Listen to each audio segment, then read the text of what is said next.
JSC stadium में दोनों ही टीमें लगातार अभ्यास करती दिख रही।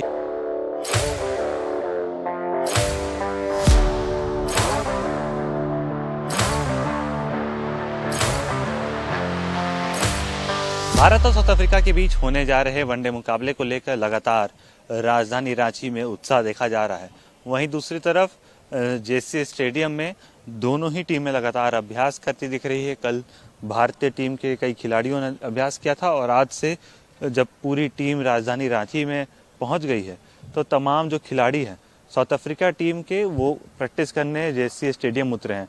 तस्वीरों में जो बल्लेबाजी करते हुए बल्लेबाज दिख रहे हैं वो साउथ अफ्रीका टीम के मिडिल ऑर्डर बल्लेबाज और ऑलराउंडर मार्को यानसन है, जिन्होंने टेस्ट श्रृंखला में काफ़ी अच्छी गेंदबाजी भी की थी और बल्लेबाजी भी की थी और लंबे लंबे चौके छक्के लगाते हुए तमाम जो बल्लेबाज है वो नज़र आ रहे हैं। देखिए लंबे लंबे छक्के लगा रहे हैं और कहीं ना कहीं लगातार अभ्यास भारतीय टीम और साउथ अफ्रीकन टीम दोनों ही कर रही है।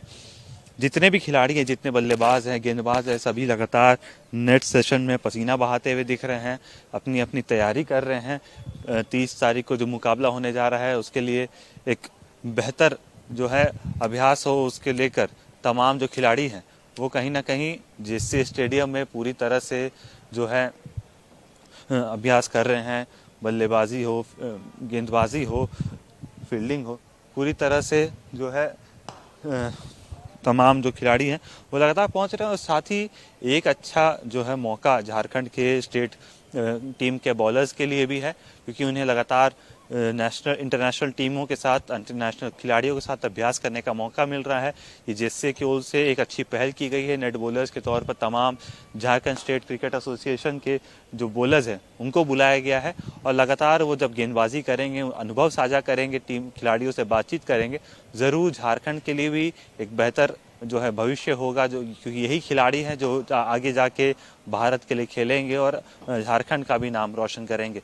कह सकते हैं 30 तारीख को जो मुकाबला होने जा रहा है उसको लेकर पूरी तरह से राजधानी रांची में उत्साह है, उमंग है और जेएससी स्टेडियम में लगातार तैयारी जारी है। अपने सहयोगी मंटू के साथ पवन खंडेलवाल, नक्षत्र न्यूज, रांची।